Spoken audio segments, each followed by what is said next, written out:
Welcome back. This year, all of us celebrated Diwali like we used to after a gap of 2 years. But so much has changed in the matter of these 2 years. So how have these changes impacted Diwali spends? What are the kind of solutions that clients are looking for? To answer this, we are joined in by Amaresh Godbole, who's the CEO of digital technology business at Publicis Groupe India. Godbole leads the group's digital experience and technology agencies Digitas India and Indigo Consulting. His mandate also includes scaling up the Publicis Commerce D2C offering. Let's hear this conversation. Amaresh, welcome to CNBC TV18. Thank you, Shivani. Amaresh, we are just meeting after the Diwali festivities are over. What was this festive season like in terms of spending from brands and from different organizations? Right. So I think there are mixed views in the market about what the spends have been like. But if I look at it from a digital standpoint, I think it's been a very healthy Diwali for us, both from a media spending perspective, but more specifically, given what I look after, I think people really went all out to build experiences, build content, and really engage with their consumers during Diwali. Yeah, and interestingly, this Diwali was, where everyone was out there. Everyone was shopping, going, meeting their friends, their family members. It was like a Diwali that we celebrated together. Absolutely. After a gap of 2 years. Also, over the past 2 years, a lot of digital consumption has increased. So, how do you weigh in both of these dynamics, and what was it like when it came to, having Diwali on digital? Yeah, so I think you're right. I mean, this is probably the first proper physical Diwali that people have had, right? So I think what was toned down was maybe, more of the virtualization of experiences where, earlier you were doing things like creating experiences where you could share Diwali with your family because you weren't together and so on. What did take off, I think, was purchase, commerce, D2C, discounting, special packages for Diwali, special products developed for Diwali. So there, I think digital consumption has continued to increase. And I mean, as you know, increasingly there's behavior where even if people go to a store, they're constantly comparing online and checking for prices. So in fact, some of the stuff that we built for our clients is to exactly combat that. So for example, for one of our clients, we built an application which is powered by WhatsApp where the retailer can instantly price match Amazon, so that if they have a customer in front of them and they're like, hey, Amazon has this Diwali discount and these guys don't, they can request the company and instantly give that discount. Yeah. Having said that, what else are your clients looking for in terms of these digital solutions today? That there's a need to build a meaningful direct relationship with your consumer. Right, and when I say a direct relationship, it could be customer experiences or marketing experiences that help make purchase decision. But increasingly, even if you're an omni-channel brand, right, if you're a CPG or a retailer, you realize that if you're going to build for the future, you also need to have a direct-to-consumer presence. You need to be able to sell to them directly. Otherwise, we've seen instances like razor brands coming in and disrupting a category and so on. So you need it for flanking. Then I think there's also a lot more emphasis on building relationships after the sale, which I think was an area that certain categories ignored earlier, right? But today you realize that you can build a lot of life cycle value from a customer by engaging with them after the sale, and I think that's a new emphasis that I haven't seen before. Yeah, and you've joined Publicis back after like a short stint at Google. So what have been your key focus areas over the past couple of months? I believe it was the start of the year when you came back. So we've got our agencies, Digitas and Indigo, and then we've got Publicis Commerce D2C. So these are the P&Ls I look after. But there's also developing emerging capability. So we had 3 clear goals for this, right? So for Digitas and Indigo, which we see as Horizon 1 or already at scale, agencies, it's always about growth and profitability. And I think we are well on track on that. There was some course correction required. And to give you a flavor, Digitas is going to end with its best performance ever till date at this year. I think the more exciting ones for me as an individual have been commerce. So commerce is, that's the one that can unlock exponential growth for you, right? And to give you a sense of the numbers, I mean, it's honestly just been a rocket. So from 21 to 22, we've doubled our revenue. And the businesses that we run right now, in 23, will be 3.5 times 22. So therefore, from FY21 to FY23, the business has grown 7x. So that is massive, and I mean, it's very, very exciting for me. And the last one, which I enjoy from a developmental perspective, is emerging capability. So we set ourselves the goal of having capability and proof of concept for Web3 and Metaverse. We had our first India case for Metaverse with Boat some time back. So that was very, very exciting for us. And now we're engaging on NFT projects, blockchain applications, and that's really exciting. And we've got more demand than we can handle. So right now we're only focusing on group clients. And you mentioned commerce. If you can, highlight or let us know some of the key trends in D2C commerce space that we are seeing. So before I get into the trends, the slight background to this is that till say about a year back, there are pure play D2C brands, right, which have launched over there. So I'm keeping those aside. But if you're more of a traditional CPG player, auto, retailer, you felt that, just being on marketplaces would be enough for you. But then suddenly with fees going to 25-30%, the margin erosion made people realize that, hey, I also need my own brand presence to get to customers directly. So now a lot of our clients come from there, right? Where they're saying that, okay, I need to connect with my customer directly. And the biggest challenge over there is the cost of acquisition, because it does take a lot of effort and a lot of, investment to get people to D2C. So our view on this is that to optimize for that, you need to look at commerce as a program. Because commerce is not just building a platform, commerce is not just doing the media for it. You need to look at it holistically and start with the objective of cost of acquisition as your end goal. So the three trends that, in terms of go-to-market that I'm seeing that people are using to drive down the cost of acquisition, one is collaborations. So a lot of brands are getting together to do co-marketing, which kind of drives down the cost. You've got opportunities like, apps like Cred, which are increasingly encouraging D2C plays. Yes. The second one which I'm seeing is the leveraging creators and the whole social commerce piece. And I think you'll see that spike up in a big way in the coming year. And there are platforms which are building specifically to do social commerce.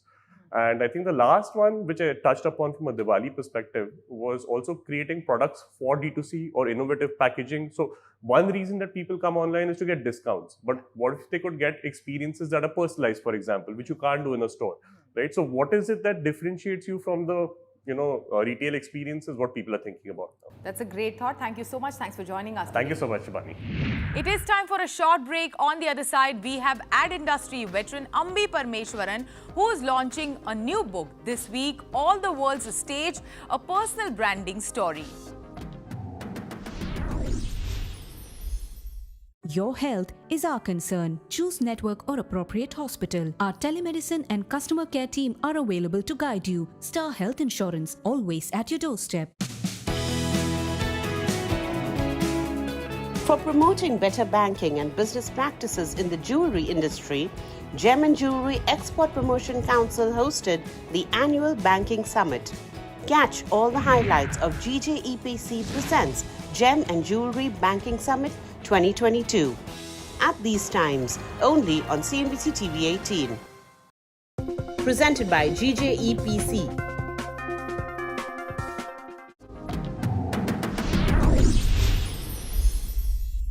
Welcome back.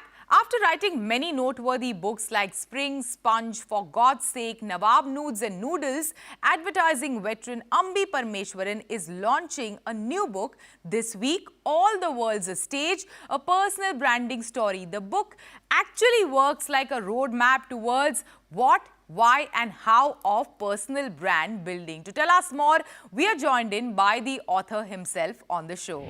Congratulations on yet another book. I have read all your books cover to cover, and this one is much different as compared to the other books. Other books were laced with case studies and examples from the work that you have done over the years, worked on different brands, and those examples were there in the other books. But this one is sort of like a fictional story kind of a thing that you have written. Tell us more about it. And also the title is very interesting, All the World's Stage, which is borrowed from Shakespeare. Yes. So Okay. tell us more about that. So the idea of this book came up during the lockdown, and I got a call a few days later from IIT Madras saying, look, we want to do something for our alumni. Can you deliver a talk? So one talk I gave on branding, what is called Branding 101.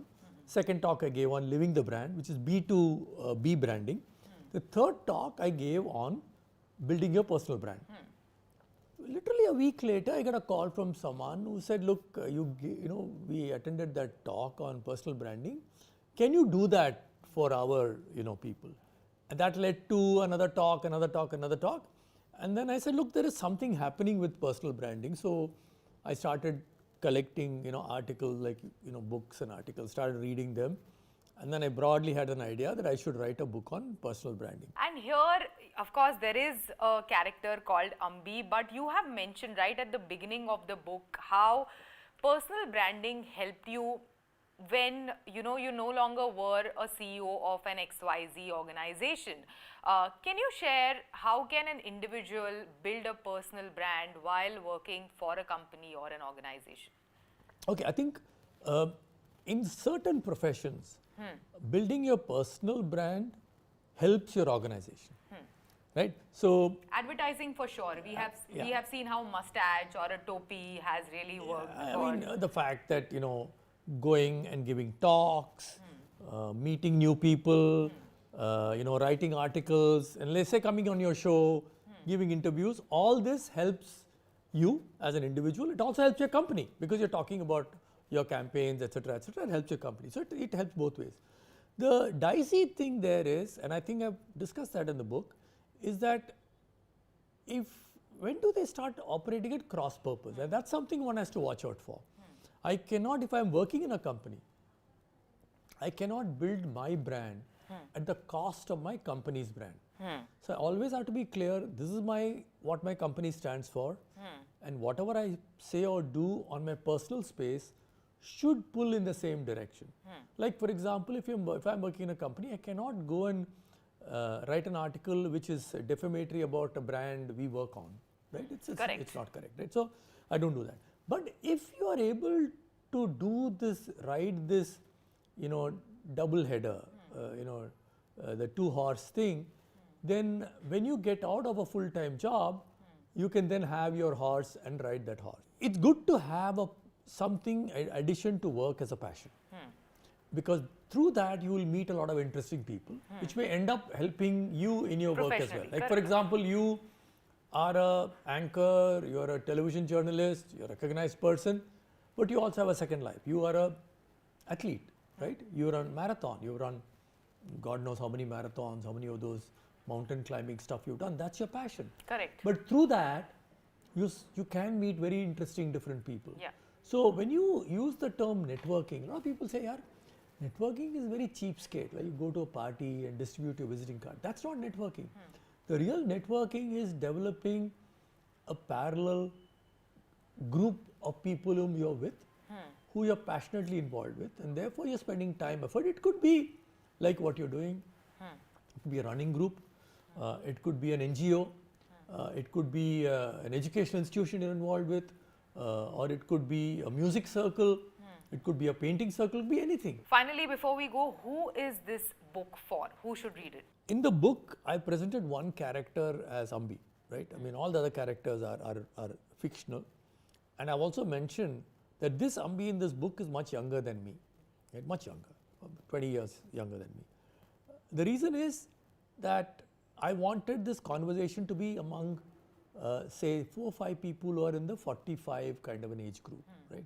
So this book is meant for anyone from the age of, let's say, 20, 21 to 40, 45. I'm not saying that if you're beyond 45, you can't build your personal brand. You can. But the earlier the start, the better it is. Ambi, thank you so much. Thanks for joining us and sharing these insights about personal branding. Thank you very much. With that, it's a wrap on Storyboard this week. You can catch all of our content on Facebook, Twitter and YouTube. Thanks for watching. We will be back same time next week. See you soon.